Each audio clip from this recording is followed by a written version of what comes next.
Yo, what up, guys? Welcome back to Bad Thought Studios. Today we are doing a live episode talking all House of the Dragon. House of the Dragon came out last Sunday on the 16th, and episode one was crazy. So we're going to go over a little bit about that. We're also going to go over what we think about episode two, what we think about the future episodes ahead of season two, and I cannot wait. So excited. Today I got my boy X-Rod and Jay Shear. How you fellas doing? What's up, bro? Good, man. I'm doing good. I'm stoked to be here. Stoked to be with X-Rod again. What did we talk about last time, X-Rod? You and I. What was that? I think it was a bunch of things. It could have been a bunch of things. Yeah. I think it was the House of the Dragon. I think it was the House of the Dragon. Yeah, I think it was House of Dragons, a little bit of Marvel. I think we kind of got into everything. That's awesome. That sounds about right. Yeah. Cool. Before we get started, Jay Shear, I want to thank you for coming on again. Also, I want to talk about a little bit about your short film coming out, which you just had a little, what's it called, a premiere? We did a screening. Yeah, we did a crew screening on the Warner Brothers lot, which was awesome. They have a theater on the Warner Brothers lot called the Stephen J. Ross Theater, I believe it's called. And it's like a 550 seat theater. We got to premiere it there at Warner Brothers. That was really fun. Really cool to see. So yeah, we had a good time. That's dope. And yeah, guys, make sure go ahead and let them know where they could find you and possibly the movie when it comes out. Yeah, so you can find me at How Stories Work with Jay Shear. That's on YouTube. I'm usually doing explained videos about how stories work, like what was Act 1, Act 2, Act 3 about? How did they weave it together in this way? I've got one coming out on the first Deadpool movie. So next Wednesday, I'm doing Deadpool explained. How did they formulate the story? What's it about? What's the premise? All that kind of good stuff. So check that out. You can check that out. How Stories Work with Jay Shear. And then the short film, I'm still planning a bunch of screenings, and we will be doing some YouTube screenings, but we're also going to take it to festivals, and the festivals don't like it if it's just on YouTube. So what we'll do is we'll do some screenings where it's up for like 24 hours, and we'll do like some shows. I'll do one with Tones for sure. And you guys can watch the whole film, and then like we'll bring on some of the actors. And they'll talk about the film a little bit more, but you got to be sure to be there, because if you're not there live or if you're not there soon after, it will be taken down, and then it'll be in some festivals and some screenings that we'll do. But I got the poster for it. I know, it's so dope, dude. I love it. I'm gonna send you one, dude. I'm gonna send you one. Appreciate it. I want one so bad. Who made it? Because they literally did amazing on it. Yeah. So my co-writer Nathan Check, he took the the photos and arranged them, and then we wanted it to be like Drew Struzan is an old school poster designer who used to paint posters, and we wanted it to have that like Drew Struzan old school feel, like where it's painted. So then we had our friend Malachi Ward, who's a professional comic book artist, and like legit, he works with like the biggest names. We had him paint it on top of like the photos, so he like did a whole painting of it for us. So that's how we got it. That's so awesome. Yeah, guys, go follow Jay Shear, and make sure you guys don't miss his new movie No Vacancy, which should be coming out soon. So congratulations, Jay. Real proud of you, brother. Thanks, man. Awesome, man. And X-Rod, appreciate you coming on, brother. Yo, we did a live on Sunday or Monday talking episode 1, and we had a blast. We had some people come in and talk a little bit about the episode. We talked blood and cheese. We're gonna kind of get into all that, but if you could tell the people where they can find you on social media, brother. Yeah, all socials, X-Rod TV and X-Rod_TV, and gonna be posting my own videos here on YouTube pretty soon. Gonna probably talk more Marvel because it's my area of expertise, but I'm gonna have these guys on for sure. So when we get going, be sure to check it out. Jay, when I first X and I, he's a little bit younger than I am, so I mostly hung out with his brother at first, Candid. Yeah. And then once I found out Candid was a piece of shit, I went over to X-Rod. And then I started hanging out with X, a little bit more. And when I found out, or I thought I was the only one who like loved Marvel at the time, like watching movies, like Avengers and all that stuff. But he took it to a whole nother level, dude. He was educating me like on everything Marvel, the comics, like the storylines, like shit like that. And I was like, dude, I was like, did you read the comics? He's like, yeah, dude. And I had no idea. I had fucking no idea. I really just want Marvel to pick me up and just be like, what are we doing wrong? And I'm gonna tell y'all. Perfect. It's like simple as that. All right, let's get into it, boys. First I want to talk about it's funny because I've been doing a lot of content on my TikTok about Helena. Helena was the most interesting character in episode 1 of season 2, and it had me thinking of hundreds of possible ways of what her character could possibly do, because she has her limit is endless of what she could do. And I want to get into this though. And in episode 1, she would talk to Aegon when he walked in, and she said she was scared of the rats. First she said, what if, because he went in looking for Jacaerys, his son Aegon, and he said, where's my son? And he said he might be king one day, I want him to come to the council meeting. And then she came out the words, what if he doesn't want to be king? And it was kind of weird why she said that. And then he was like, just where is he? Pretty much like that, right? And before he walked out, she said, I'm scared of the rats. Right. And then I said this on the live, and then as soon as she said the rats, I'm scared of the rats, her first look after she had said that to Aegon was directly to the crib that was that the child was, unalived in blood and cheese. But she kind of foreshadows all this, but a lot of people don't take her seriously. And it's kind of crazy, because if they took her seriously, this war wouldn't even begin. Like they would know every possible thing that the blacks have done. She has foreshadowed. Yep. But what's your opinion on Helena, and what do you think about her character? So one of the things Game of Thrones does really well is it takes people who would be marginalized in that timeline and makes them heroic in some way. Like Bran, right? Like Bran would have been like you can't walk, dude. Like, I'm sorry, like you're gonna be marginalized. Or Hodor, right? Where it's like, dude, you can carry Bran around, but like, what good do you serve? What purpose do you serve on top of that? But those characters end up being the most important characters in the entire show, right? Like in some way, shape, or form. If Hodor doesn't do what Hodor does, the realm is like in big trouble. And Bran ends up being essentially the person sitting on the throne. So I think one thing that George R.R. Martin does is that he always takes your expectations and he goes, sorry about that. Like, we have a completely different path we're going to go down. So yeah, I think you guys are on the right track. Like Helena probably, even if she doesn't end up being like a pivotal character, there's going to be something that happens that she does that is instrumental to the plot of the entire season. Yeah, I agree. She's very, and we kind of talked about this earlier. She is a neurodivergent. She doesn't process information like everyone else. And you could tell in episode 1, she just has like that. She doesn't like being around people. She likes playing with her bugs. She likes Don't say it like that. she does. She loves talking to her bugs. But you could just tell right away if you guys remember when Otto walked in the room when they were looking for Aegon. Otto walked in the room and she said, where's Aegon?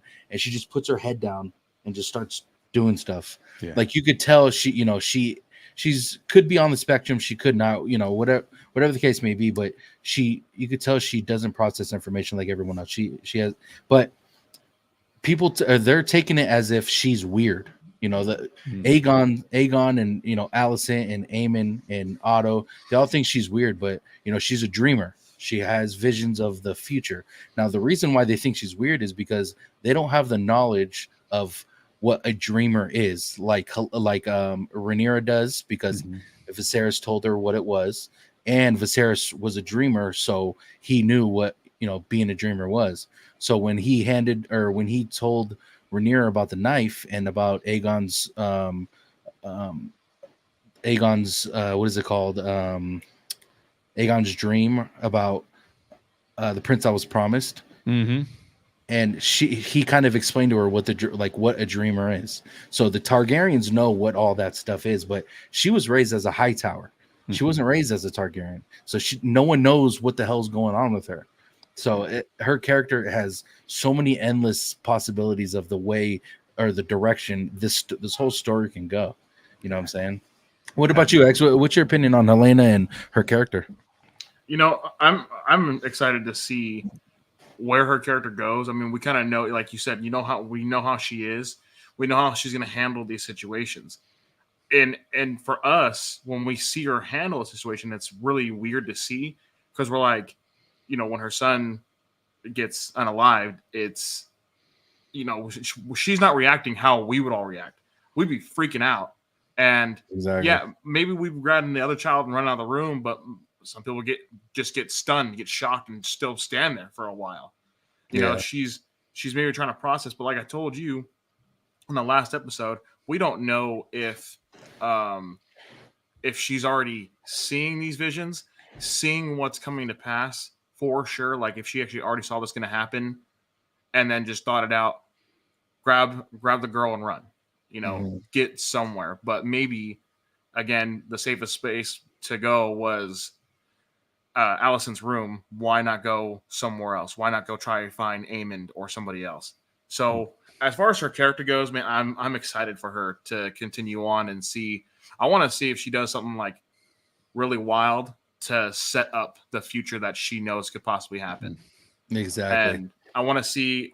I just don't want her to go out in a bad way. I don't want her. If she gets did, I'm gonna be upset because she don't deserve it. It's the only person on Team Green we fuck with, bro. Yeah, exactly. Yeah. And Eamon is a cool character, but what he did to Lucerys, can't forgive him. No, can't forgive him. King of the North, what up? What's going on? I think she will definitely play a bigger part this season. I'm so excited to see what goes down in the next episode. Yeah, we're extremely excited. Like the way episode 1 ended was one of the biggest cliffhangers in House of the Dragon history. You know what I'm saying? Yeah, wow. So episode 2 is just going to be even more nuts. Before we dive into episode 2 or Blood and Cheese, I want to ask you, Jay, your opinion on Helena when she got to the bottom of the steps, right? Mm-hmm. And she had her kid in her hand before she got to Allison's chambers. Did you see the gasp of, like, she just took a big, gasp at the end of the stairs? But what was it for? Do you have any kind of like guess on what that gasp was? And I'll tell you what my initial thought is that was her realizing the vision that she had was real. That it actually happened. It wasn't like a dream, or it wasn't like a and it wasn't anything like that. She realized then and there that that actually just happened. Yeah. But that was my initial thought. But the whole gasp, people were saying like she was gasping because she didn't know where all the guards were, and all the guesses that people had in my comments didn't really make sense. But it had to me, it was either she was getting a vision, that's why she went to Allison's room because she changed her mind, or she realized that the vision she had about the rats came true. But what's your thoughts on that? I think there's a couple different things that it could be, including some of the things that you've already said. If you're going to have a neurodivergent character, one of the things that you're probably going to have to play with a little bit is how that character deals with emotions, and how that character is able to process emotions, when that character processes emotions, if that character also is a dreamer and has visions, how do her emotions and what she's experiencing, when does that affect her and how does it affect her? And I got the feeling personally that there was a couple things going on there. I think you're 100% right in that she realized that the vision that she had come true, and that it was surrounding the rats, because she mentions the rats earlier on. And one of the things that Game of Thrones has played with for a long period of time, what was the character who had all of the, what do you call them? The birdies or whatever he called them, like that were like spying for him. This is back in the Game of Thrones. No. You said wait. Like the spider or whatever, or like I don't know if it was the spider, but what was the guy? There was a guy who had a network of spies, and he called them some kind of thing. Yeah, I can't remember what he called them. Oh, you're talking about called them Littlefinger. something. or Yeah, not little Varys. Varys, yeah, he had a Varys, bunch yeah. of them. And he called They him were something. some were kids, some were adults. Exactly. Yeah. Exactly. Yeah. So I'm getting the same vibes that she like, if she's a dreamer, what I have in my head is that she had a dream where like it really was like rats that were spying on people, and then they actually have a rat problem, but in her mind, like that was a prediction that was a metaphor for like the two rats being two really ugly dudes who don't know, like, who are like pretty skeezy, coming in and like, doing some things. And so I feel like the gasp is sort of related to that, like her putting two and two together, like, oh, my vision of like rats was actually like a metaphor for these guys doing this. Yeah. But the other thing I think it is a little bit is that when she processes the emotion, because she's kind of like shocked, but like operating. Like if you would have put like Alicent in that moment, right? Alicent's probably going to be like screaming and like running around the room and like kind of crazy. Or like if you put Rhaenyra in the room, she's going to be pissed and she's going to be like yelling for the guards and trying to fight.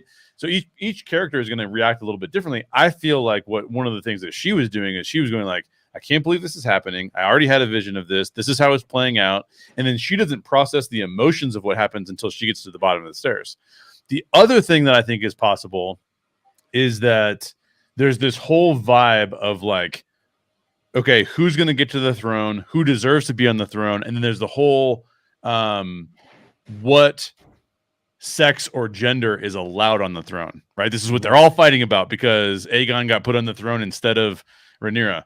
And partially, I think that when that gasp is her related to being when she says he doesn't want to be, maybe he doesn't want to be on the throne, and my husband is kind of taking him away from me. So she does get to choose in that moment, which kid do I actually say is the boy, because I will dictate which one of these kids dies. Yeah. And part of the gasp in my mind is her processing, okay, wait a minute, that kid's going to be the king, but maybe I don't want him to be the king. Maybe he doesn't want to be the king, and I want my daughter anyways. And my husband doesn't take my daughter from me, but you know what I'm saying? Like, but he does take my son from me. And so part of it for her is kind of like, well, I'm going to take the one that I get to have to be mine. Yeah. And maybe she sees a vision of what that kid will become later on in the battle for the thrones. So I think the gasp is actually related to multiples of those things personally. Yeah, and I totally agree with that. Perfect, because the thing is like it could be multiple different things. She is definitely a person who you could see her kind of planning things at the same time, even though it doesn't look like she is. So that could possibly be like her saying, because she did say previously, what if he doesn't want to be king, as if maybe something that she's throwing out there. So that might be another reason why. I like that. Before I get to X, Kiki and Luca's in the house. What's going on, Kiki? Kiki and Luca. Selfishly, I want 4 seasons, but I feel like they should try and wrap up after 3 and not let it go too long. It's not really a very long story anyway. Yeah, from Kiki and Luca, what the George R. R. Martin came out and said before even season 1 came out is he implied there were going to be at least 4 seasons because that's what they need to. They need 4 seasons to be able to tell the story. Now, in this season, we're only getting 8 episodes, which is pretty cool, because season 3 is going to be coming sooner than when 2 came after 1. If I said that correctly, season 3 is going to begin filming at the end of this year, from what Matt Smith had said. So we're getting the release of season 2 and the beginning of filming for season 3 in the same year, which is pretty much unheard of because I don't hear that very often. But yeah, X, I want to get your opinion on that whole gasping scene, because it was a very confusing part for sure after all the stuff that happened. But what's your opinion on that? I had a first theory, but now I'm changing it, because now I think, because she did it when she stopped at the bottom of the stairs, so she's probably running like me down the stairs, and I'm just like, no. I think you guys are right into where she's gasping because she just realized what just happened. Mm-hmm. And I kind of think back to when she's actually in the room and she goes to grab her daughter. She watched it she actually sat there and was looking at it happen. Hmm. So Yeah. not reacting at that time for it. Yeah, she stopped at the bottom of the stairs and like that actually just happened. You know, maybe she had to take a second, gasping for air while realizing this is actually going on. And back to your theory about maybe he doesn't want to be king. I really think she's hinting at something else, saying maybe he can't be king because he's no longer here. You know, he's not going to be here after today. And I think that's why when Aegon asked where his son was, she was like, just let him do what he's got to do. Be the kid for the rest of however long it was. I think it was just that day. Yeah. Let him be a kid for just the rest of his day and, you know, tell him you love him because we're going to be getting caught up by rats. Yeah. It for sure. And another thing, where the fuck did that maid go after Blood saw the Gone. maid? Yeah. Gone, dude. She bounced. It was funny because not only did she like disappear, he went out looking for her and literally could not fucking find her. That's right. But that's the fastest maid I've ever seen in my life because she was out. Dude. Fuck.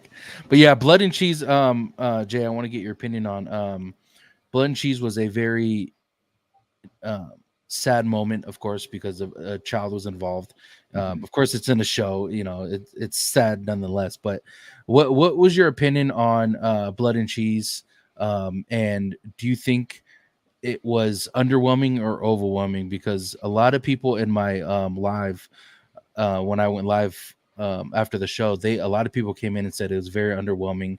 You know, of course, it's book readers, so we got to take that at face value. But a lot of people thought it was underwhelming. But I want to hear your opinion, and then I'll let you know mine.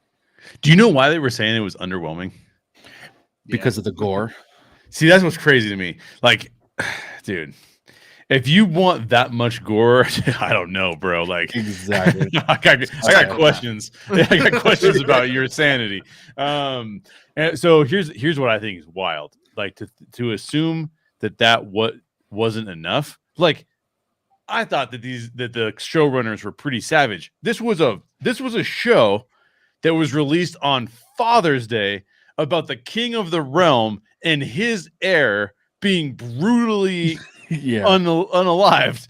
And like, I was like, that's nuts, bro. So I don't know how much gore is in the books. I had to stop reading the books in the Game of Thrones books because I was like, these books are so depressing, dude. Like, so I think that they actually do the TV show really well in comparison to the books and how they include stuff and how they don't include stuff. I think it's really well done. I have not read, what is it, Fire and Blood, I think it's called. Yeah. I have not read that book, so I don't know how this all plays out.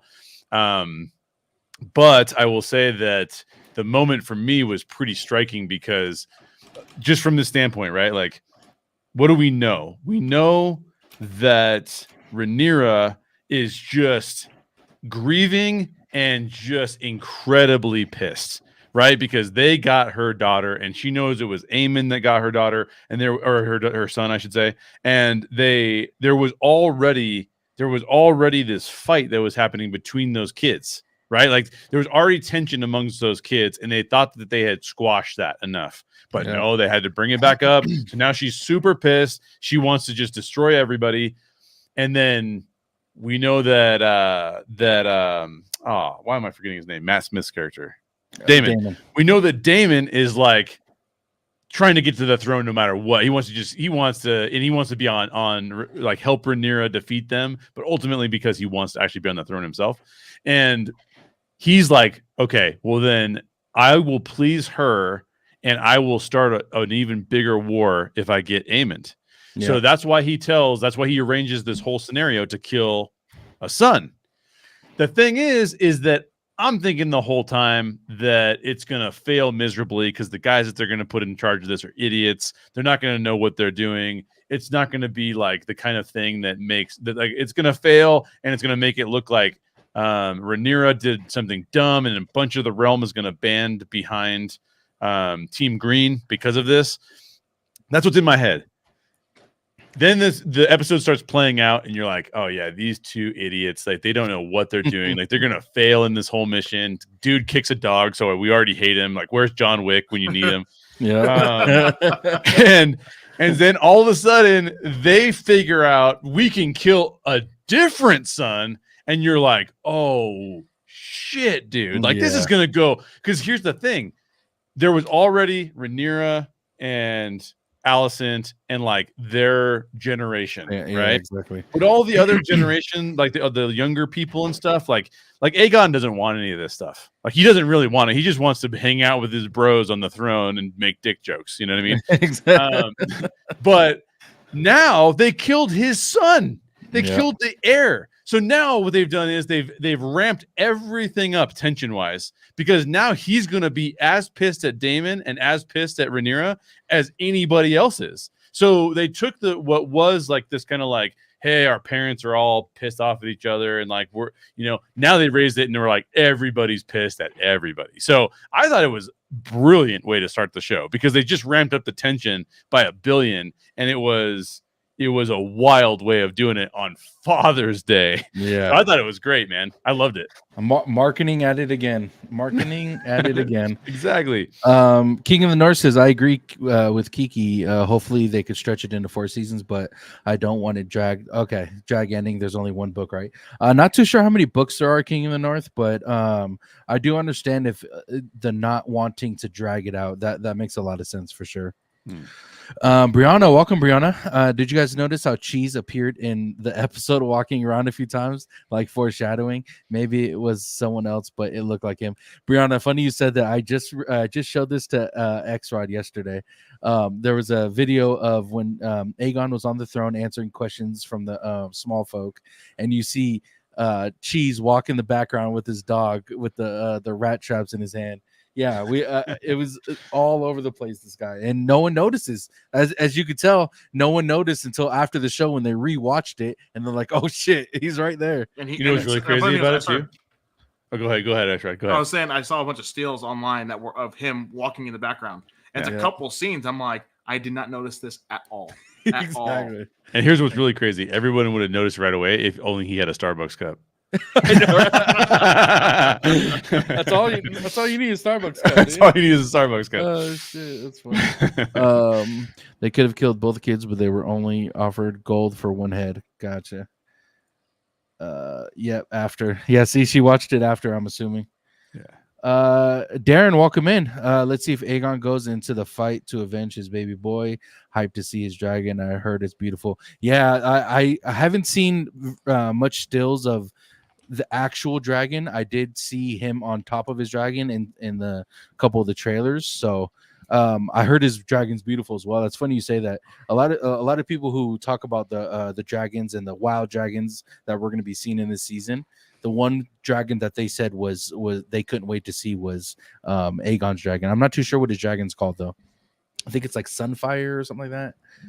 Or that the dragon names are dope, dude. Yeah, love them. Valerian the Dread. I mean, come on. I know. And that's so good. When you think of that, you think of the biggest fucking dragon in the universe, and of course it was too. Yeah. I'm gonna piggyback off of this comment.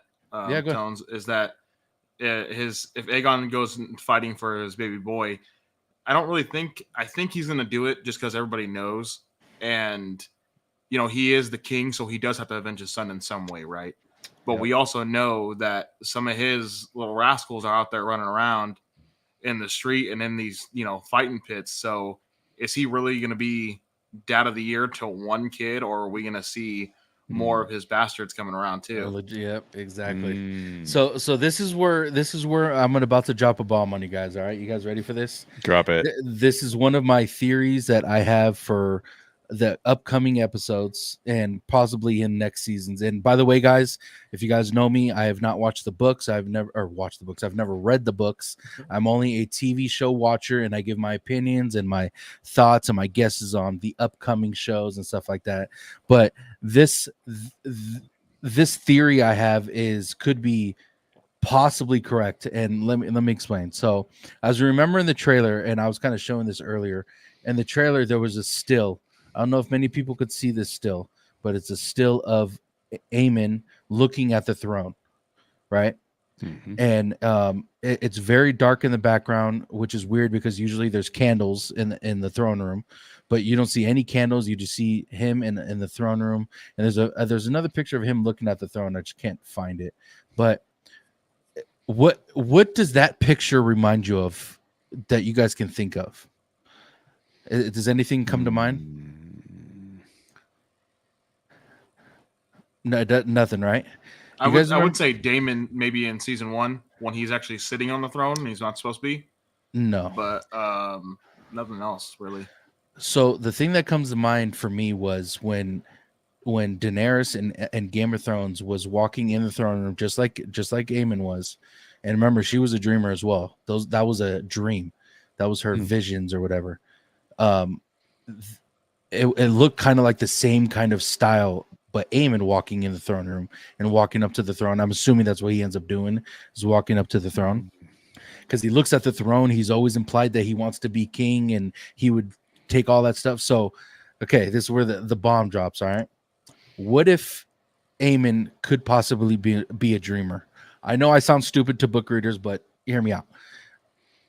Aemon was a dreamer, correct? And he possibly could have seen the same thing Helena did and seen Blood and Cheese coming after him. Because and did you notice that Blood and Cheese, when the first room they walked into was what? Aemon's chambers. The ones when he was talking to Kristen Cole and then Otto walked in, that was Aemon's room, right?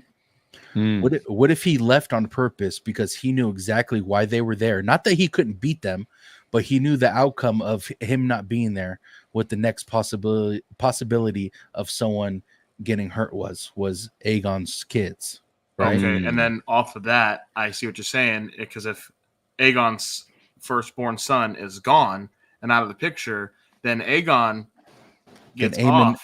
Aemon becomes the king. Aemon takes the throne.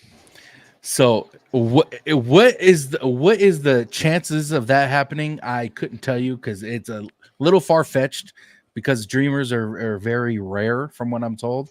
But just think of it like, where the fuck could he have been? Like, it was literally right after what had happened. Like, so my guess is that he knew what was going to happen. He knew that the son was going to die. He knew if Aegon ever got hurt, he would become the heir to the throne. But what are you guys' opinion on that? Do I sound dumb? Could it be possible? I'll start with you, Jay. I don't think it's dumb at all. I think it makes sense. It's a Game of Thrones move. Like if you're playing the Game of Thrones, that's a move, right? Everybody playing the Game of Thrones is playing chess, and all he did was make a move so that he couldn't be checkmated in that moment, right? Like, and so the only thing I would say is that I don't know that he needs to be a dreamer in order to potentially have like even seen that what those guys were up to and seen kind of like the behind the scenes of what they were doing. He could have been notified by one of the maids and been like, and he, like, for example, we could get a scene. I don't think we're gonna get this scene, but we could get this scene where they left the room, they went in, they saw the maid runs out. What if the maid ran back into Aemon's room and Aemon just grabbed her and like pulled her back into the like behind the curtain or something like that and said like, just don't say anything, we're gonna let this go down. So I don't know if he needs to be a dreamer for that theory to be accurate, but I do love the theory because that's what obviously Aemon is basically Team Green's Daemon, right? Like he's the same guy. He's like, I don't like the way that anyone else does stuff. I am anti-authority. I want to be in the throne so I don't have to deal with anybody else. So I think he would totally go and do something like that, whether he's a dreamer or not. By the way, I love the director and you making up scenes of Daemon pulling the name. I love it. What'd you think, X? What'd you think of my theory? I think that's an awesome theory, and if it comes to fruition, you're a dreamer yourself, bro. I think that'd be wild, man. Like if he's like he said in the show, he'll do what needs to be done to be a king in the realm and to be the king. So we already know he said he'll do his duties, and he's already been doing his duties, like he already said to his mom in the small council. That like I'm here because I need to be here. The king has asked me here to do it himself. Let's talk about that. Why do you think? I mean, obviously the events of him killing Lucerys was very bad, But why do you think he gets treated like that by Rhaenyra or by Alicent? Like, why are you in here? You can't be in here, kind of vibe. And he's like, well, my brother asked me to be in here. And then Otto Hightower telling him to like don't do anything without the king's permission, type of, like, he doesn't get the respect. But he's known as the best fighter in King's Landing. He's known to have the biggest fucking dragon in King's Landing. Like, why do you think he's getting treated like this? I kind of think it's in a way Tyrion. Tyrion was the kind of bastard brother. Both of his siblings hated him. He always got the shit end of the stick, and I kind of feel like Aemon made one mistake, so now his mom and his grandfather are against him. They're like, don't do anything stupid, stay in your lane, and what we say goes.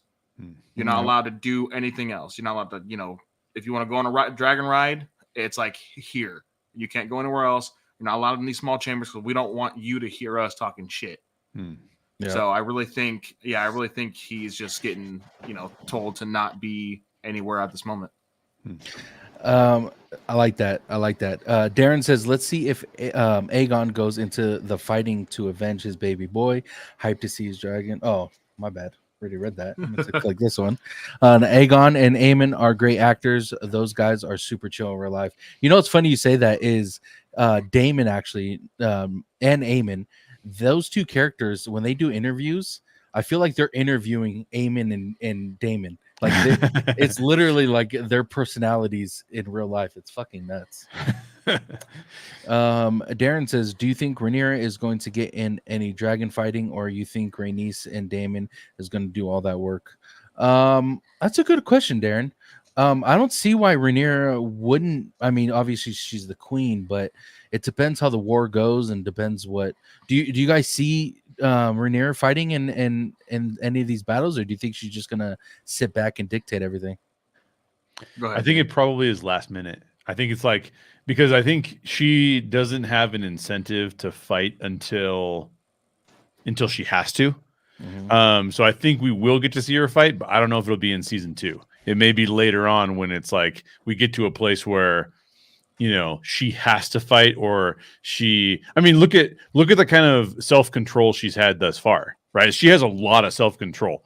There's times when you would think that she would go off the handle and just go berserk, but every single time she slows herself down and she does like the move. She's not like emotionally playing chess all over the place. She's like, okay, I know that they have triggered me, but I'm not going to be triggered. I'm going to do my moves. And I don't think that she would go jump on a dragon and do anything crazy, but I do think she would strategically enter the fight when she had to. So I think it's going to be more of that. Will it be season 2? I'm not sure, but eventually we will see her fighting on a dragon for sure.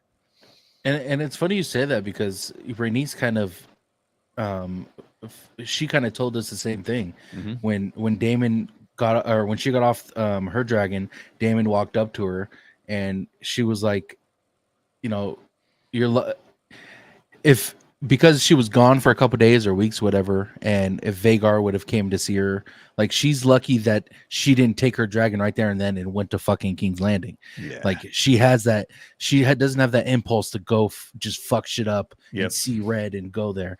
Like, she's, and what I told X this when we on the episode last on Monday was Rhaenyra has always, at least the older version of Rhaenyra, has always been a mother first rather than a princess or a queen. And that's, we kind of discussed that in our episode, Jay, when we were talking about that picture of her and you could tell she loves her children. She's a mother first before anything else. And I think that's why I respect Rhaenyra so much as a character, because that's the one thing that it gets lost inside of this whole kind of, king and queen and the throne and all that. Like, being a parent has always been on the back burner for everyone else but Rhaenyra, and I think that's commendable. Well, one of the things too I think is really interesting about Rhaenyra, I think it's really interesting about Alicent, I think it's interesting even about Otto, is that they have a perspective of what it means to lead the realm. Yeah. Like Damon and Aemon do not have a perspective on how to lead the realm. They have a perspective on how do I get what's best for me, and who cares about the rest of the realm. Like they can just deal with those problems, right?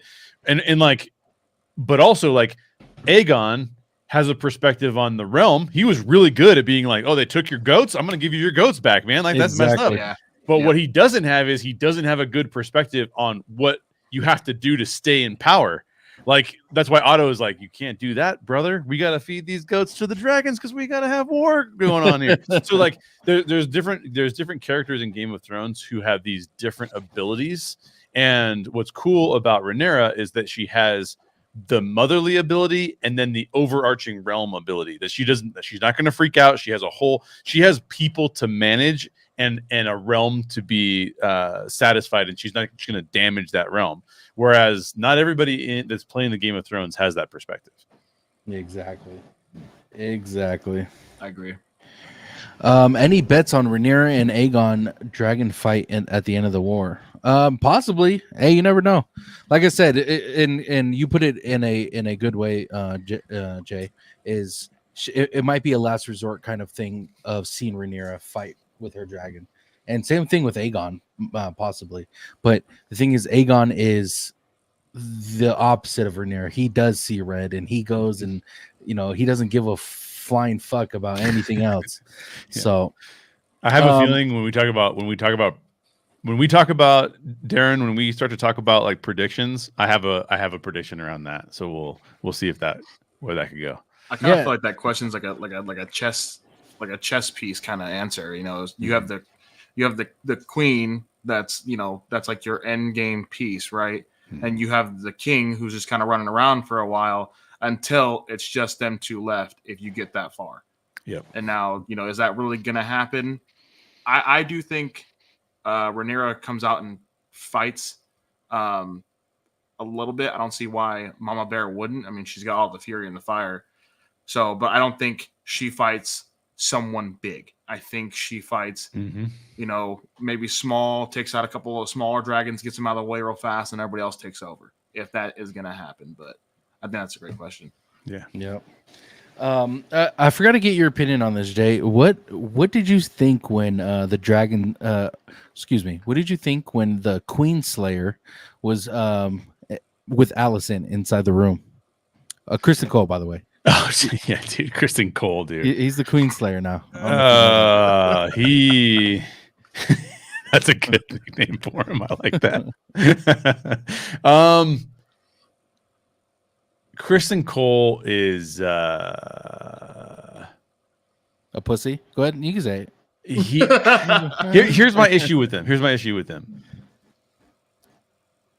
He's definitely whipped for sure because he does not know how to make his own decisions at all. And he's a weird character, I think, because here's why I think that Game of Thrones does a good job with its characters. They put them in realistic situations, right? So what realistic situation is he in? He's in a situation where he is in love with somebody who's taking advantage of him, and he does not have agency in that relationship, right? A lot of times this is actually like reversed in like medieval settings, right? Where it's like highly patriarchal society and the women just have to do whatever the men want, right? Exactly. This is the reversal of that, right? Where it's like he's the dude and he wants to stand up and he actually wants to have a value system. The problem is he's in love with somebody who does not have a very good value system. So he's like stuck in this like toxic relationship that he can't get out of. And I don't think any of us feel sorry for him because of he worked himself into this scenario, right? Like, come on, man. Like, you kind of deserve what you get in this scenario. Yeah. So I think that scene was, what do we know, right? First of all, he's pleasuring her, right? Then he's on the bottom in the scene that he's in. Like, in other words, they're like visually what we're seeing is exactly the scenario that he is in. Mentally and physically, right? Mentally and physically, he's in the scenario that we are actually observing him in. And I think it is, I think it's going to drive him to some form of madness ultimately, because if you're in that position and you have no agency, then you ultimately don't get to make the choices that you would like to make. and until you make a really crazy one. And so I think that he will be driven to some form of madness where he has to do something really dumb and he has to sacrifice himself in some dumb way. And we're all going to be like, of course he did that. Yeah. Yep. Go ahead, X. I want you to kind of go off that. I totally agree. He, every time something could possibly go right, he makes it wrong. And again, is always the bottom feeder. Yep. He was the bottom feeder twice in this situation. I mean, yeah, right at the beginning, and that what a way to open the show. By the way, wild, wild. It's fucking getting ate but up. again, she is working all the right moves to get him to do what she wants, and I saw this tweet today that said, Allison's to blame because she relieved Cole of his duties. Maybe he was supposed to be guarding the children at that time. I don't like that theory because he's known as her sworn protector, but yet he's also the king's the head of the King's Guard, I think. Yep. So I don't think he in particular is the one who's supposed to look after those kids. I could be wrong, but I just don't like that theory because I've heard it all over. Yeah, well, I mean, again, she let's just say he's supposed to be somewhere. He ain't doing his regular job if he's supposed to be doing all that. Exactly. So, and again, where was every other guard in the situation? Nobody was around. I just think he's a gold digger and wants to get any step up he can. He thinks he might have an in with Allison, but as soon as she says, I don't need you anymore, she's going to put her foot down. And he's done. Marissa Galindo. Terrible. No, I'm just kidding. What a government name. I know, right? Who names himself? Nah, this is X's wife, by the way, or girlfriend. What up, Marissa? Do you think Darren says? Do you think there will be a cut clear winner of the dance, as in Aegon beats Rhaenyra, or vice versa in the rules? Actually, I do. Of course, there has to be a clear cut winner. The Targaryen is on the throne. A Targaryen is on the throne once we get to Game of Thrones, or the events before Game of Thrones. A little bit, but yeah, there has to be a clear-cut winner because the thing about this war is it's going to be helping out. The events of this war is going to be helping out the White Walkers. By the way, I want to get into that. The death in this war is going to be the army of the dead for the White Walkers. It's going to be a huge part in that, and that leads into this question for you. I don't know who wins. I don't want to know who wins until I actually watch it. So we'll go with that answer, Darren. But I'll go with I'll start with X. And Marissa says you guys are rude. She wasn't talking to you, by the way, Jay. I was just talking to you. I want to ask you this, X. The whole White Walkers scenario that Cregan Stark mentioned it in the very beginning when he said, do you think we're here to keep out snow and savages? And then just Jacaerys said, what are you trying to keep out? And he said death. And of course that refers to the White Walkers. But everyone has to remember the White Walkers are relevant at this point. And maybe not to the houses inside Westeros, but they're relevant as far as really, really far north, getting their army ready. They haven't been seen for years. But what do you think about White Walkers? Do you think we'll see him this season? Do you think we'll see him possibly in House of the Dragon? Do you think they'll refer to him at all? What's your thoughts on this? They have to refer to him, and I don't think we're going to get him this season. I don't think, we know we're not getting any more of Cregan Stark. We know he's kind of done. But what a nostalgic scene for this season, by the way. We're not going to be seeing him for the rest of this season. What a nostalgic scene as far as us going back to the north and seeing the wall. I thought that was fantastic. But oh yeah, when he says that, he's not saying that for no reason. Mm-hmm. I just keep out death. Okay, we're talking about just some wildlings and some ice, bro. That's about it. No, that's not the reason. We obviously know what happens in the future, but something that happens now in House of the Dragon It may not be this season. It might not be season 3. If they want to stretch it out to season 4, we're going to see something of the White Walkers at some point because they're going to build an army. You're not getting an army of all just wildlings. It's not going to be possible. Yeah. You have to have soldiers and actual soldiers that are going to do the parts. So how far north are we actually going to be? And is there going to be dragon fights? Obviously, I don't think any dragons aren't going to die there because the only one we saw was picked up out of some ice.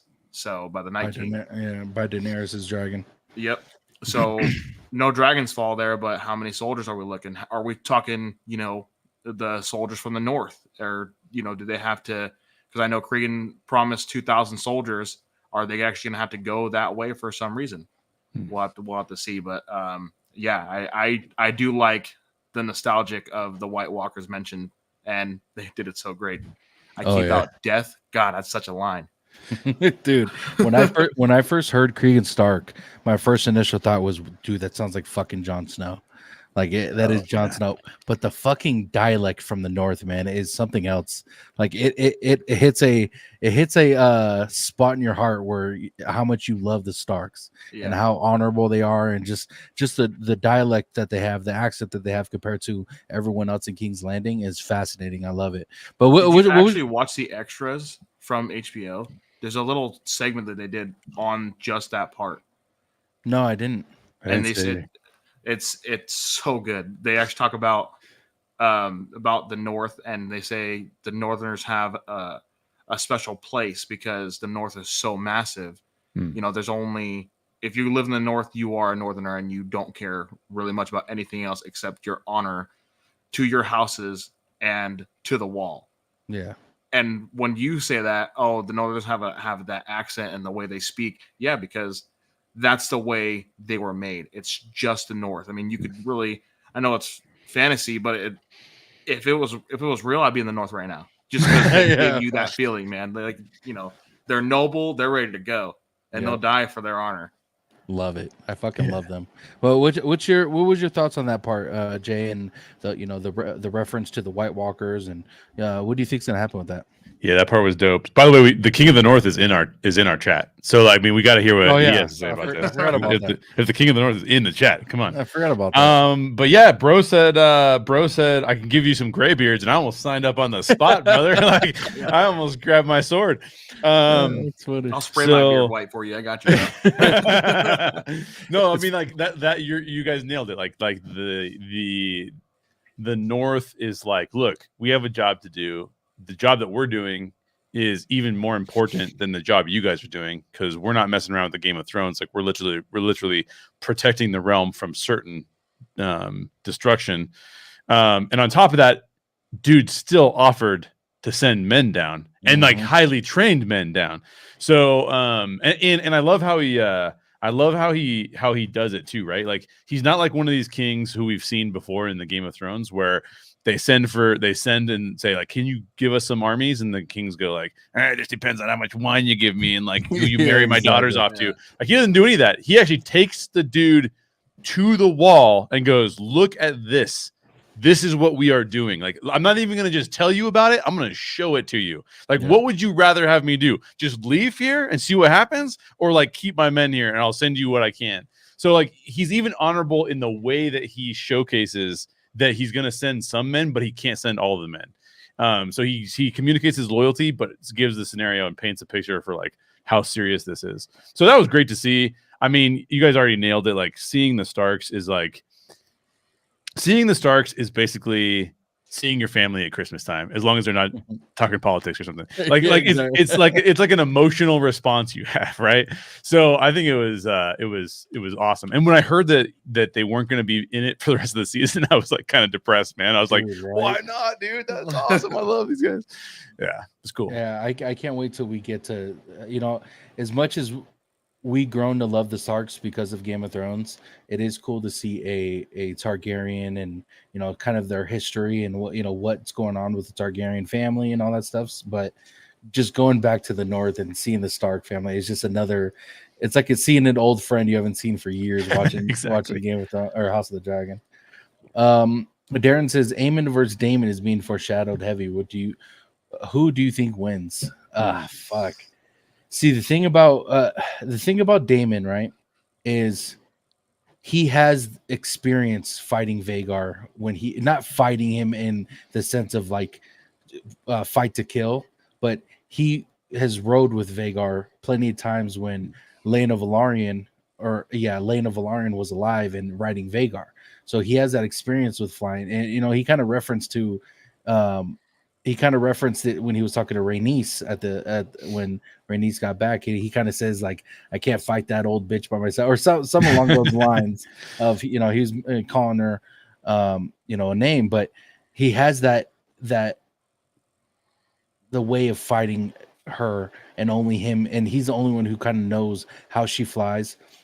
Now, them two, as much as I want to see them fighting dragon versus dragon, I want to also see them see them fight with their swords. 1v1. Like, I think that would be even more fun to watch. But I do also, we haven't got a lot of dragon fighting within the Game of Thrones and House of the Dragon season 1. So, of course, I do want to see that dragon battle, but at the same time, these two characters who have really good swordsmen, I would love to see that as well. But what do you guys think? Go ahead, X. Like you said, I like dragon fight would be dope. I'd want to see them go either hand-to-hand combat or swords. Like both of them. Aemon follows Daemon to a T. He made his look after him. He tried to make his mannerisms after him. He's the best swordsman in the realm at the time. Let them go at it. I'm gonna say this. Right now, but I might be wrong. I want Daemon to win just to show, hey, youngster, I still got it. But I do think Aemon could take it because he's younger and has studied Daemon's fighting style, as well as fought with Cole and was being taught by I forget his first name, but Strong when he was alive. He was taught by all these guys, so he's been studying for a while. He's going to be a great swordsman. We already know he can ride a dragon. Most of them can. So we've already seen one kill with the dragon. Let's see some swordsmanship. What's your thoughts about that, Jay? So, two thoughts. One, Game of Thrones, I do agree with Darren that they are foreshadowing it. Mm-hmm. However, one of the things that Game of Thrones does a lot is that it gives you it does this really, really well, by the way, because most shows that do this, they don't do it well, but Game of Thrones does it amazing. They actually foreshadow divergent potential futures. What do I mean by that? On the one hand, they're foreshadowing like Aemon versus Daemon. But on the other hand, like, so let's just take an example. Like, what did they foreshadow? What did they foreshadow in episode 1? They foreshadowed that everybody on Team Black was going to be going after Aemon. And even Team Green was like, Aemon, you need to chill. You need to be like, just like stay here. You can't go out. Like, we don't want you causing any trouble. But what were they also simultaneously foreshadowing in a minor way? The whole rats are going to take over. The rats are going to have an impact. The guys in like you said, and Brianna said, they're in the back. The guys in the background with the rat traps and stuff, right? Yeah. And so what they do really well in Game of Thrones is they foreshadow two things: the primary story that you think is going to happen, and the secondary story that surprises you in the end, and you go, "Oh my gosh, I can't believe they did that." Yeah. So I actually don't think that we're going to see a battle between Aemon and Daemon, even though they're foreshadowing it. I think that this is going to be subverted somehow, or if they do face off, it won't be in a way that we anticipate them facing off. So, like, to your point, it might be a sword fight instead of a dragon fight. And I don't think if they do face off, I don't think either one of them will win. I think that it'll be a stalemate, that they have to go off and do something else, and that there's a different fate awaiting both of them, because Game of Thrones very rarely gives you the thing that you think you're going to get. Yeah, the thing that you want. Yeah. We know from Cersei Lannister and the way she went out. Exactly. Yeah, exactly. And by the way, if that happens where we don't get a fight between them two, there would be a standoff of book readers just being pissed because Oh yeah. if they do it in the books, I'm sure they would be pissed off. If they Oh didn't yeah, do it. yeah. If they do it in the books, yeah, the books, yeah. The we'll have the whole chat will be full of book people just like going on. Yeah. It'd be crazy. Before we get out of here, gentlemen, I do want to talk about our predictions for upcoming episodes or seasons, and nothing as far as like we don't have to talk about spoilers. Obviously, if you know something and you say it, you don't have to say it, but like something you see happening within this season, and maybe a prediction you see something, maybe a prediction of a possible scenario that might happen. I'll start with you, Jay. So I don't know any. I have zero spoilers because I have not read the book, and I'm not like a lore guy. Like there's so many people that are awesome at lore. I'm not a lore guy. I look at the story and I assess the story as it is. And Game of Thrones is so good at throwing you off whatever they're going to do that it's almost impossible to predict. But I think one of the things that they don't do is they don't break how the character would actually behave. They're really good about that. So even though they might surprise you with what happens, it's never in a character all of a sudden going off script and being crazy different than you would expect them to be. So I'll just say what I have expectations about from some of the characters. I have an expectation that Aegon is not going to take this well, and that his response is going to cause problems.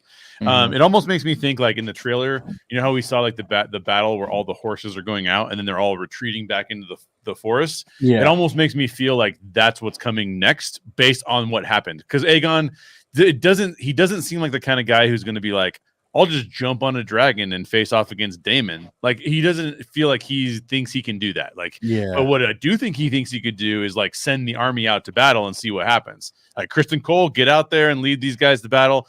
And I think that's a kind of scenario where we talked about Aegon versus Rhaenyra. Like, I think that that's the kind of scenario where, let's say that the two armies are battling one another and it's kind of a stalemate. That's the kind of scenario where I think you'd see Rhaenyra swoop in and start to turn the battle towards Team Black side, right? So I think that that's a probability there. I think that Alicent and Hightower are going to go. Alicent and who? And Otto Hightower. Is that his name? Otto. Yeah, Otto. Yeah. They're going to go full lockdown on all things spycraft, right? Like it's going to get real crazy because they're going to be insanely paranoid. Like Daemon got two guys into their house and murdered their grandson. Like that's crazy. So I think that they're going to start locking things down, and I think we're going to start to see a little bit more spycraft on their part. I have one crazy thing that I think that this theory is probably incredibly stupid, but it just was weird to me that the guy who is the spycraft guy for Alicent, Larry Strong, is that his name? Yeah. He has a cane and walks in a very distinct manner, but so does the guy, the sea snake.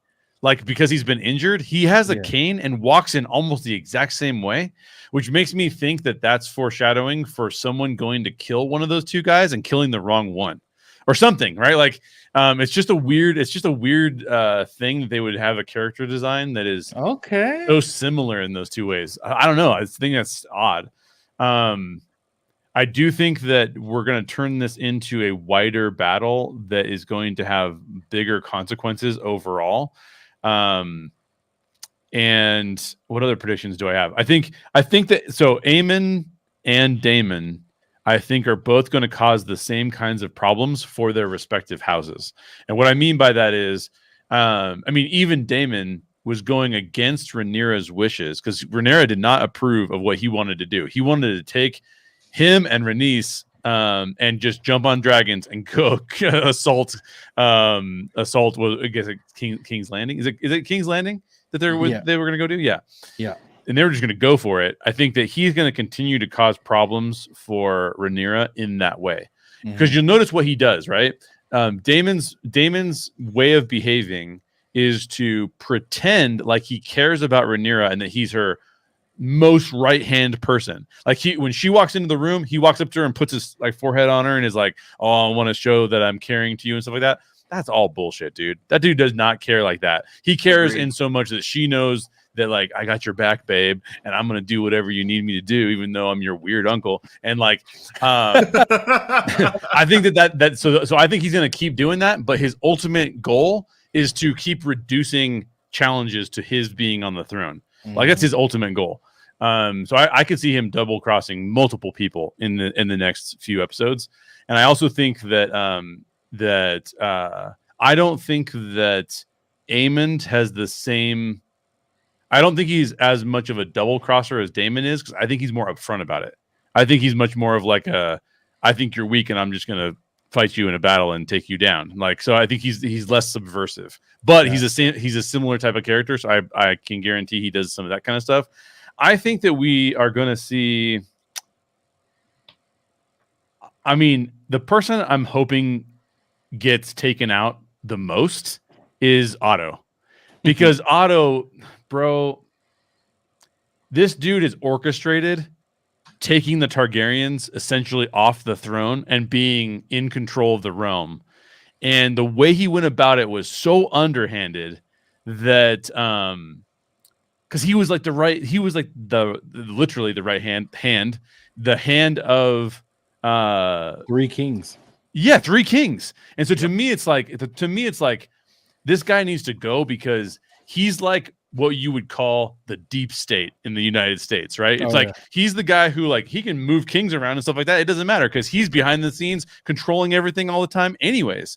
And that guy's got to go. So I don't know how that happens. What I think would be really cool is if Aemon gets fed up with him and Aemon realizes that even despite the fact that maybe Aegon and his son have died, that Otto says, "Oh no, we're not going to do that." He might even do something crazy like try and put Alicent on the throne, which would be crazy because he said that Rhaenyra couldn't be on the throne, and then I could see Aemon being like, "You got to go, brother." Like, so something like that would be really interesting. But we'll see. I don't know. I mean, this show is impossible to predict because you can't predict Game of Thrones unless you've read the books. That's the only way. So that's kind of some of the things that I'm thinking about.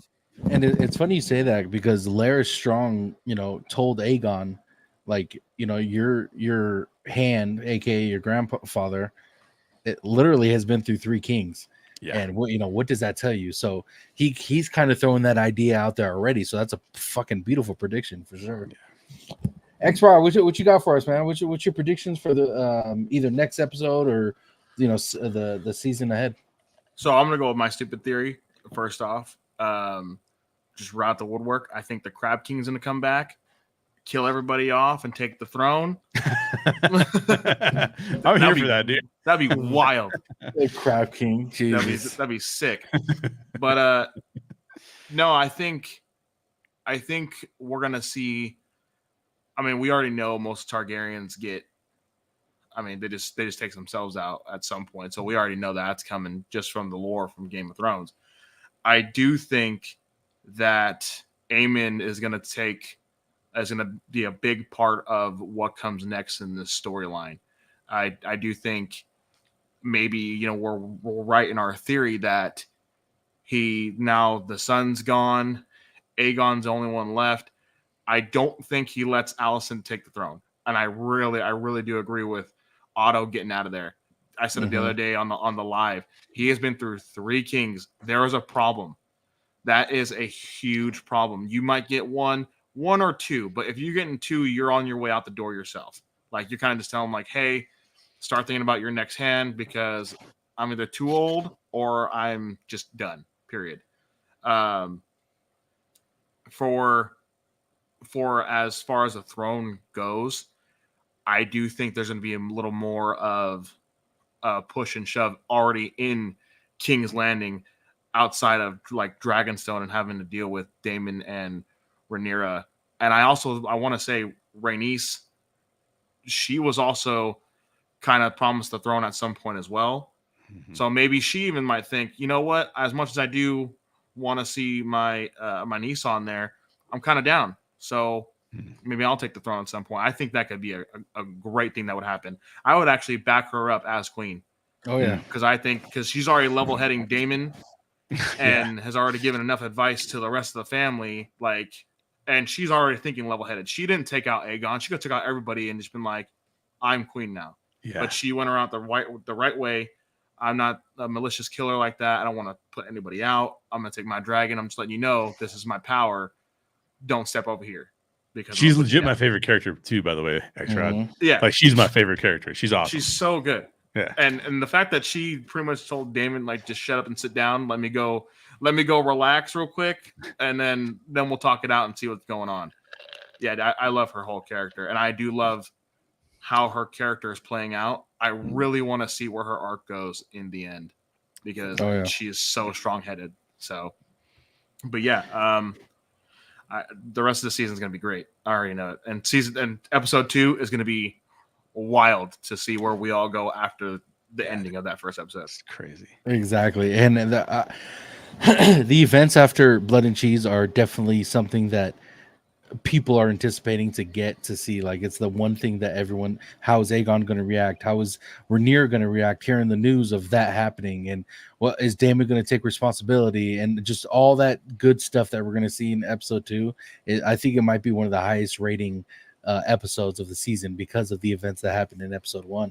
But my predictions is I think we're going to get a lot of wild cards in this season.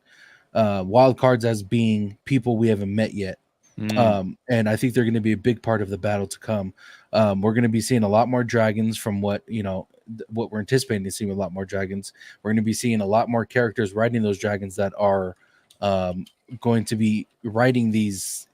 I don't think we're going to be getting people already riding the dragons. I think we're going to get people watching people bond with the dragons and end up getting them for the first time. Also, we're gonna I want to talk about Aemon, and you brought up a good point, X. I think Aemon is going to be he's going to scheme a little bit more than he has in season 1. He's going to be scheming. He's going to be trying to get on that council, whatever the position is going to be. And I think Otto and Alicent are going to be pissed off at that outcome of him being on the council and having a voice within the family and within the council. And I think that could be a very huge conflict within the Green Team is that. And Aemon already said, like, the love that Alicent has for Rhaenyra makes her a fool. And that that already is stirring some thoughts that he has in his head. So I really do think Aemon is going to scheme his way into his good graces with not that he's in bad graces with Aegon, but he's gonna squeeze his way in there to where Aegon puts him on the council. And I really think he's going to have that Daemon vibe to him. He's going to look like he's against his team, but he wants the best for his team. And I think the same thing for Daemon. Daemon always scheming, always doing what's best for him. The loyalty lies with only his dragon and himself. So I cannot wait, man. I was going to mention one more thing, but I lost track of what it was. I do have one more question for Jay. So, and I know we're talking about theories and predictions here. Do you think we are going to get Laenor Velaryon back? Are we going to see him come back on a dragon? Or are we going to see him back at all, trying to, maybe come back into the family? Is there any purpose of that happening? That's a good question. Remind me what happened to him the last time we saw him. He took off with his lover, and remember they threw a fake body in the fire pit. It was supposed to be Daemon that killed him, but he was. Did he take a dragon? Did he take a dragon with him? No, he went on a boat. He went on a boat. That's right. Okay, yeah. Oh, yeah. I remember it now. Man, that would be cool. I would love to see him come back. I think it's interesting to have these characters come in and out and like be playing the Game of Thrones. But I could also see them saying, "Let's not bring him back at all." Like he had his arc and he's good to go. So I don't know, man. That's a really good question. I don't have a good answer for you. I wish I did. I'll answer it. I do think eventually he might come back, depending on how the war goes. But there is we do know that Sea Smoke, his dragon, is going to be not. He's a wild dragon as we speak because there's no Laenor Valarian's gone. Like Right. he thinks he's dead. There's no dragon or there's no rider. So will he ever have a rider? Is he gonna someone gonna ride him in this war to come? Because they already have Sea Smoke on their team. Daemon and I believe in season 1, possibly no, I think it was season 1. They were naming each dragon that is on their side, Vermithor and Sea Smoke and all that good stuff. So there could be a possibility of him coming back, but I think if Sea Smoke ends up getting a rider, it's not going to matter because that's the person that we are going to need for the war for the Black, Team Black. So, hope I answered your question. By the way, I think that was good. I do think he might come back for something weird, but I don't think it would be during the war. Darren says, do you think Daemon is doing this for a power grab? He doesn't seem too loyal to Rhaenyra. Yeah, we kind of seen that in the trailer as well, and of course his actions within season 1 and 2. We've seen him doing what he wants to do and doesn't care what people think about it. He doesn't care what it looks like. He just, like I said, he's loyal to his dragon, and that's about it. I do think he loves power. He just doesn't care how he gets it, if that makes sense. He tried to get with Rhaenyra as soon as he got back from the what's it called, Stepstones, when he fought, and that was his way of getting to be king consort, because Rhaenyra was and then later on, of course, they end up getting married and having kids and all that stuff. But you could tell there's a chess game that Daemon is playing, and of course he's going to either fail, succeed. We don't know what's going to happen, but it's Daemon. It's Daemon. What the fuck was I going to ask you guys? I asked you guys a question. I would say too, as you think about that, I would say as well, I think an interesting way to think about Daemon is, to me, he feels a little bit like the Joker. Like, he wants power, but also I don't even think he would know what to do with the power. What I think he wants even more than he wants power is chaos. Like, he literally thrives when it's like, I'm just gonna fuck this shit up right now and just see what happens. That's just kind of what I'm gonna do. And I think that he always has a reason for a power grab, but I think he would be equally happy. Daemon's the kind of guy who would be equally happy if no one had power, but he could do whatever he wanted to, right? Like, so there's a piece of it to me that feels like he's the Joker. He's like, I'm here to, whatever sort of order there is, I'm here to mess that order up so that it doesn't exist anymore. We know he holds grudges. We know he thinks he can. He'll try to. I love the scene with Rhaenys where she's kind of just like, would that you were king, bro. Like that was so good. It was like such a great awesome. Such a great line. It's like, you can't boss me around. But his thought process was, I want to go create chaos. I thrive in chaos. Everyone else tries to avoid chaos. I live in chaos, man. I was born in chaos, and I'll be living in chaos till I die. And I think that, yes, he's trying to do power grabs, but I think he's also just trying to mess it up for everyone else. Yeah, agreed. Like totally if agree. no one knew, he was, and Jay was talking about Heath Ledger Joker for sure. Yeah, Totally. Yeah. Don't put this Jared Leto Joker in front of us. That's not it. Again, I said Graybeard. I'm old enough to that's the main Joker I remember. Jay, 2 more things before we get out of there, really quick. I want to get your opinion on the 4 most powerful words ever said in a TV show or movie. Is what Rhaenyra said in episode 1. Maybe not the 4 most powerful, but it was powerful because it was the only words she said throughout episode 1. The only 4 words. And I want to play you the video, and I want to get what your opinion was when you heard these 4 words. I will fly to Harrenhal at your command and set our toehold in the Riverlands. Your Grace, my Lord Husband's blockade of the gullet moves into place. All seaborne travel and trade to King's Landing will soon be cut off.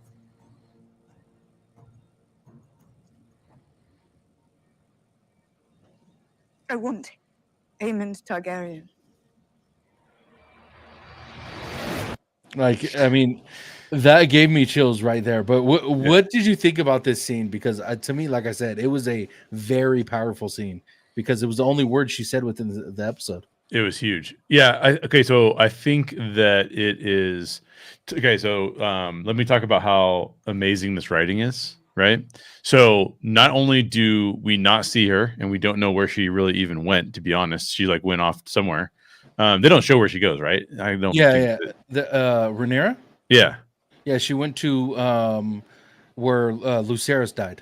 That's right. She found that. So she doesn't say anything. We follow her. She's doing is looking for her son. Mhm. She finds the dragon wing. That's right. She finds the dragon wing on the beach.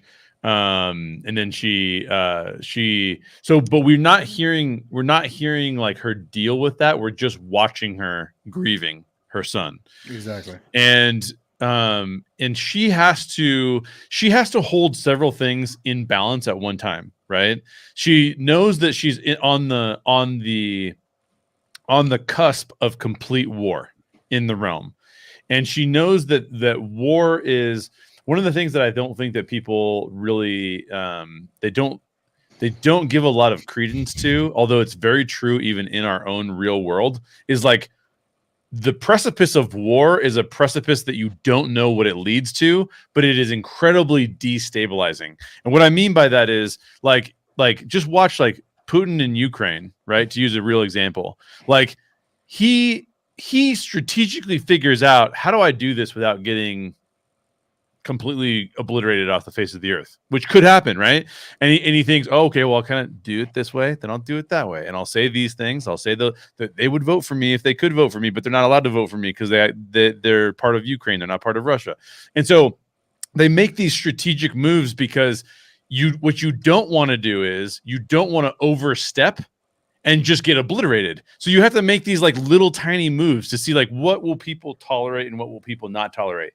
What will this president tolerate and what will that president tolerate? And I'll do this because this person's in office, or I'll do this because that person's in office. And you're constantly doing these little moves. They're economic moves, they're war moves, they're like this host of things when you rule a country is crazy long. The list of things is crazy long.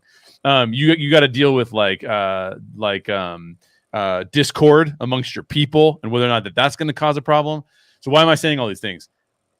Rhaenyra has to think about all of those things as she's also thinking about grieving her son, right? Exactly, she's not allowed to think about these things in an isolated incident. This is why Daemon comes in and is like, yeah, we ride, man. We're going to go destroy everything, because he doesn't care about all that stuff. He doesn't care about the economics because he knows that Daemon will be fine.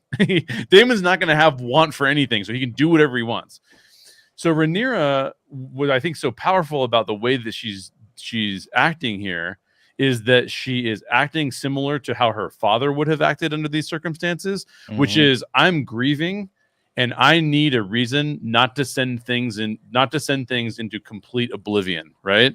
And so I have to play this game. What words come out of my mouth to play this game the best way possible? Well, the best way possible to play this game is not to go attack King's Landing, because even though Daemon says a son for a son, he's not aiming for a son for a son. He's aiming for all-out war, and he knows that because he's like, because we're gonna go take dragons over there. That's like if Putin would have said, by the way, we're dropping 2 nukes on Kiev tomorrow, right? Like that's all-out war. That's World War III. That's like crazy town, right? You can't do that if you're trying to keep your throne, basically.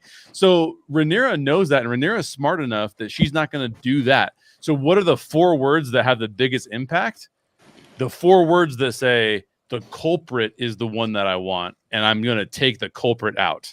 And that is the fairest thing that she could possibly say as well. Because she could come in and be like, Alicent's gone, Otto is gone, Aemon's gone, Aegon is gone, and that's my throne. They're all done. But she doesn't say that because she knows that she has a different game to play.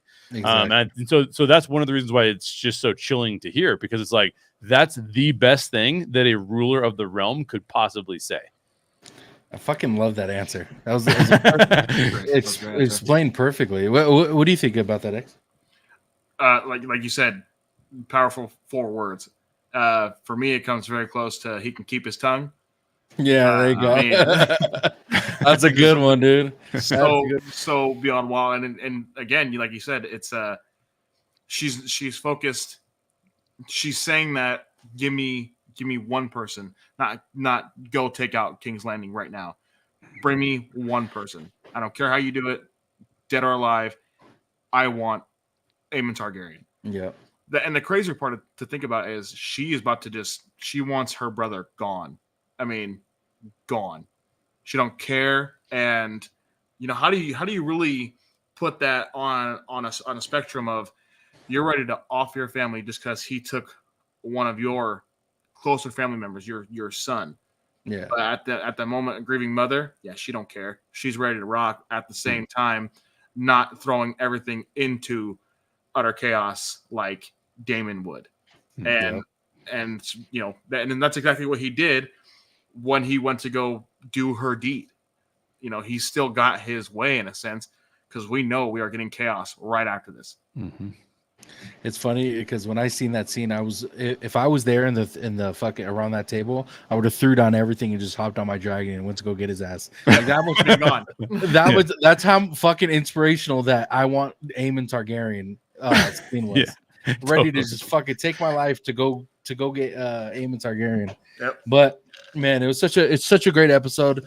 Great start to season 2, episode 1. I mean, we can talk about this for hours, guys, but there's just so much we want to kind of keep under wraps because we have these theories and all, but it'd be nice just to see what happens rather than have to guess all the time. But that's why I love doing these episodes. We kind of predict what we're gonna see within one episode and stuff like that. So I had a freaking good time, guys. One thing before we get out of here, I want to show you guys. They have officially began filming A Night of the Seven Kingdoms. It is a 3 novellas that George R. R. Martin wrote. They're doing a TV series on it. This is the first look. This is Duncan the Tall, who's played by Peter Claffey. This is the first look. They're just started filming like a month ago or a couple weeks ago, but they're already getting to it. There's so much going on with the future of Game of Thrones universe. There's 4 shows in the works right now. House of the Dragon, of course, A Night of the Seven Kingdoms. We're getting Aegon's Conquest and 10,000 Ships. Now, those 2 series, they are in the works right now. They're in development. There's not much going on with them. I do know that Mattson Tomlin, who is a writer for Batman, the Batman that came out with what the hell's his name? Pattinson. What's his name? Robert Pattinson. Oh, Robert Pattinson. Robert Pattinson. Yeah. He was the writer for that Batman, and he is the current showrunner for A Night of the Seven or Aegon's Conquest. So he has that that darkness to him because of how the Batman was written. So he has that kind of background for a good Aegon's Conquest. But that's pretty much the news that I wanted to give out before we get out of here. But guys, appreciate you guys coming on. Always a blast. We got episode 2 coming out Sunday. We'll be doing a reaction to that Sunday night. So if you guys are watching this right before Sunday night, we're going to be doing a video right after the show airs. Me and X-Rod for sure. Maybe we might have some more guests later on. So don't forget to like, comment, and subscribe with notifications on so you guys are notified once the video is uploaded. Also, when we are live. And also, guys, make sure you guys are putting in the comments and letting us know what you guys think, because we would love to answer you guys' questions here on a live or during a video, whatever the case may be. So make sure you guys are putting your guys' suggestions and what you guys think is going to happen within the show. We'll love to hear your guys' opinions. But gentlemen, appreciate you guys for coming on. X-Rod, I'll start with you. If you could just remind the people where they can find you on social media. On all socials, Instagram, X. I think I also have Facebook. If you want to find me anywhere, XRod_TV, XRod TV, and we'll be on YouTube here soon. So come join us. Let me know what you guys think, and love to hear your opinion. Yes, sir. Yes, sir. And Jay Shear, appreciate it again, brother. Always good talking to you. Yeah, fantastic, man. Thanks for having me on. Special shout outs to King of the North, Kiki and Luca, Yes. Brianna. Who else we got in here? Darren had some fantastic questions. So thanks everybody in the chat. Marissa, thanks for dropping by. And it was really fun. I think the next show we need to do is we need to do a 90-minute deep dive into why he's Aegon the Magnanimous. Oh my dude. god. It's so funny you said that, dude. Even he turned around. He's like, He was like, "What?" Yeah. Oh That's my so, god. That's so funny, dude. Tony he actually mentioned it before the show started. He goes, Aegon the Magnificent. I was like, the Magnanimous, bro. Yeah, I was like, That's what right. the fuck? The Magnanimous. That's awesome. Anyway, yeah, stay tuned for that 90-minute show of us breaking that down. No, Guys, thanks please for having me check out on. Jay, this guy's awesome, man. Like every time we're on together, we just click, bro. This guy's awesome. Dude, I love doing shows with you. If you want to follow me, I don't really do much stuff on X anymore. But if you want to follow me, just head over to my YouTube channel, How Stories Work with Jay Shear. You can find a bunch of stuff over there. And also, I do another show that Tones has been on. Extra, we need to get you on it sometime. We do another show over on the Orange Grove 55 channel where we talk primarily about like Disney umbrella movies. So we did like a whole analysis and breakdown of Deadpool. We're going to do Deadpool 2 and Deadpool and Wolverine eventually as well. So you can follow me on either How Stories Work with Jay Shear. I'll explain movies and exactly what's going on with those. And then if you want to follow me on Orange Grove 55, we're breaking down movies that are inside the Disney umbrella. Yeah.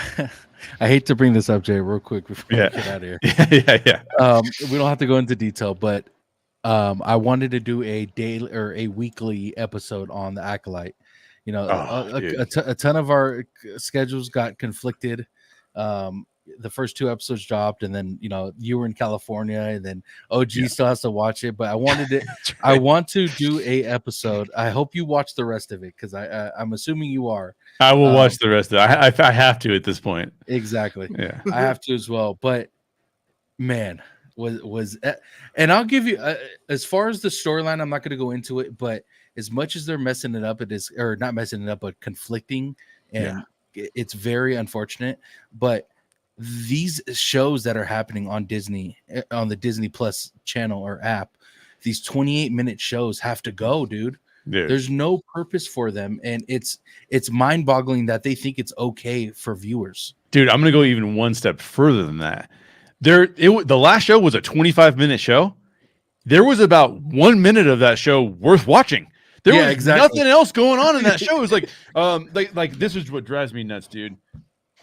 I'm sorry, X-Rod. I'm just gonna go. Let me rant for 1 second. No, please go. Please go. At the end of episode 2, a big plot point happens. Right at the beginning of episode 3 is a flashback. Episode 4, the beginning of episode 4, one of the main characters is like, "Yeah, so I'm just gonna peace out now." And then it's like, "Okay, cool, you're gonna peace out. Yeah, great. Have a good one. Like be good." And then all of a sudden, like, actually, no, you can't peace out because we need you to like be a pawn and we need you to do these things. Okay, cool. I'm back in. Like, what? That was that was a good 10 minutes of the show trying to figure out like, and it wasn't like it was full of conflict where she was like, no, I have other things I need to do. I need to get to this. Because Star Wars has given us that before, right? Oh, yeah. Like there's been good conflict, like in the original trilogy when Yoda and Obi-Wan are like, Luke, you should not go to see your friends. Like, whatever you do, don't go to see your friends. And Luke's like, no, I gotta go see my friends. I gotta save my friends.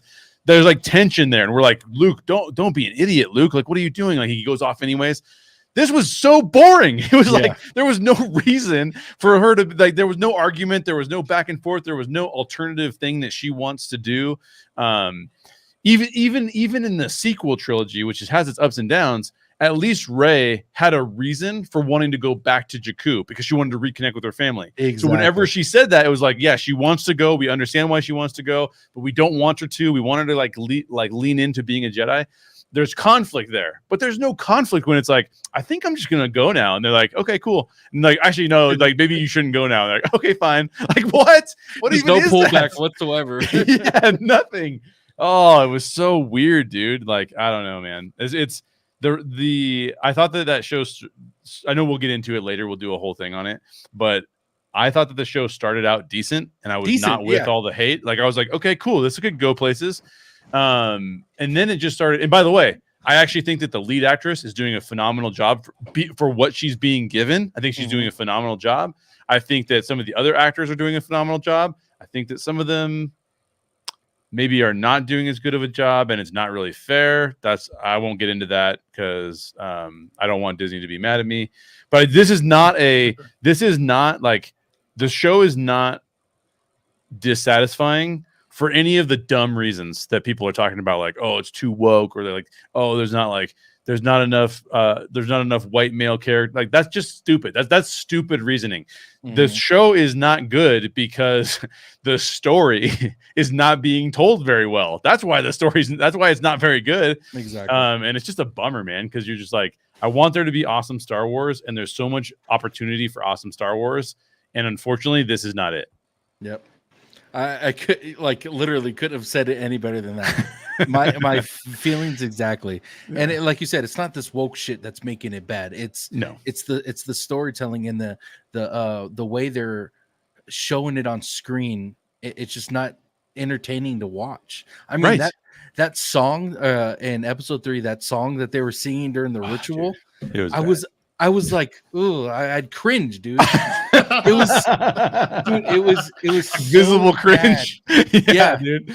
Yeah, literally, it was so bad. I was like, I was like, what the fuck am I listening to? Like, which was crazy because the lead witch, I don't remember what her name was. I'm doing a show with my buddy Michael Young, that Nerd Soul. Nerd Soul, where we talk about the Acolyte. That character design of the lead witch is awesome. That character design is amazing. But they just kind of this is what, okay, to your point about the not having enough time. We can sit down and watch a Game of Thrones that's an hour long and it's full of tension, and I'm not picking up my phone and being like, whoa, what's going on? Like, no. I'm not even touching my phone. I gotta watch what's going on the screen. I don't want to miss anything. They had the opportunity to build up the witches over the course of 3-4 shows, each of which could have been an hour long, and we would have been like, who are these witches, and what are they doing, and how did they get here, and like, what are their goals, and why did they create 2 of them? And we might still figure some of that stuff out, but like, that stuff is compelling because the characters have a reason for doing stuff, and there's conflict in it. But this just like skipped over a bunch of that stuff, and honestly, I was so disappointed at the end of episode 3 that the rationale for why the sisters were split up, and I mean, like, it was like, so they had they had kind of a barbecue that went bad. Like, that's a bummer. Like, it was just so anticlimactic, dude. Yeah, that little ass fire killed tons of witches, bro. They could use the Force. The lead lady took over the kid's body, the Jedi kid's body. But like, oh, dude, I don't know, man. Insane. And then last part, I promise, guys, last part. And then they bring a character who supposedly isn't even alive yet, because this show's like hundreds of years before. Yeah, that's right. And it just like, and then what's funny is I was watching a video. This guy checked, and he checked before and after, and apparently they changed it on the site, his actual age of when he was born and when he died and all that stuff. I think his name is like Mindu, or I couldn't remember his name. Yeah. The guy with the long head. Yes. Yeah. I can't remember his name either. Wait a minute. No way. I haven't watched it yet, by the way. I'm trying to piece together, like, I don't want to hear the hate. I just haven't watched any of it yet. Yeah. But I know who you're talking about, and there's no way they brought him in. Yeah, and he's old. He's not even like this young guy, dude. He's a gray beard, bro. He's about to march to fucking King's Landing. No, that's right. Absolutely not. So funny. He's in the Jedi Council when Anakin is around. That's correct. And he says the one impactful line that he has, they actually kind of break tradition with, which is nuts. Yeah. So that is crazy. Yeah, but yeah, we definitely have to do an episode. We'll do it once everything's finished. There's only freaking 4 more episodes left, so we might as well just kind of just break everything down. Do a recap. Yeah. Hey, you know what? It might turn itself around. I mean, like, Ahsoka had a couple of episodes that I didn't really like that much, and then it had some fantastic episodes. So maybe the Acolyte waits till the end to like get a fantastic finale. I don't know. We'll see. Yeah, I just looked it up. It's Ki-Adi-Mundi, and yeah, there you go. In the comics and in the actual books, if you go read them, he's young for a long time, and he actually doesn't become a Jedi Master for a while. And his storyline is actually really good, and he does help out. Like, him and Yoda are like tight at some point. So if they're bringing him, yeah, I don't know, man. Stop, It's- stop ruining my shows, bro. It's rough, dude. It's rough. And the thing is that there's this big fight online about like what does it mean to hate stuff. And like look, if you like The Acolyte, I'm not here to like ruin your parade. That's fine. I have my issues with it, but I'm not here to like say you shouldn't like it. I'm just here to say there are reasons people are frustrated that are good reasons, that because Disney, well, Lucasfilm in general, and then these super like for lack of a better word, I'm going to call them far right haters.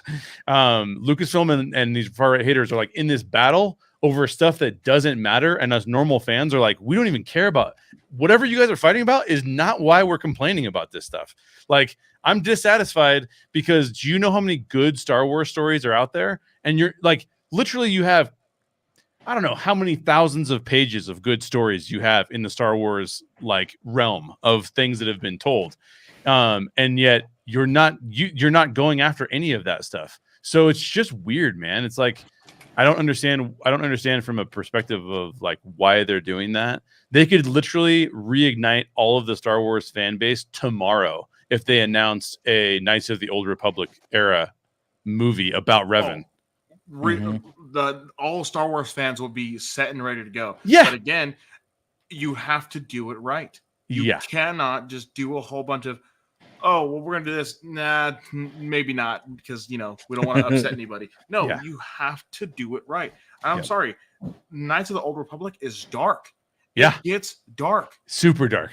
And that's what we want. We know how it is. Yeah, we know the light side. We know the dark side. We've seen them clash, but not as dark as we could say it is.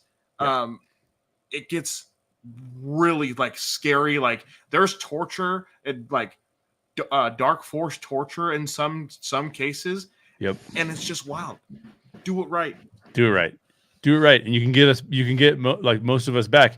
And I'm not a hater. I'm still watching the Star Wars shows. I'm just getting less and less excited about it, Exactly. And so it's kind of like I'm a fan and I'm not with all these haters. I'm not with them at all. But also it feels like what you're wanting to do is you're wanting to say, no, we are digging our feet in and we are only creating these types of stories. Like they created the High Republic and all this stuff. Is like, you had the Old Republic. Why did you create the High Republic? Like, I don't understand why. It's just things like that I'm like, this doesn't.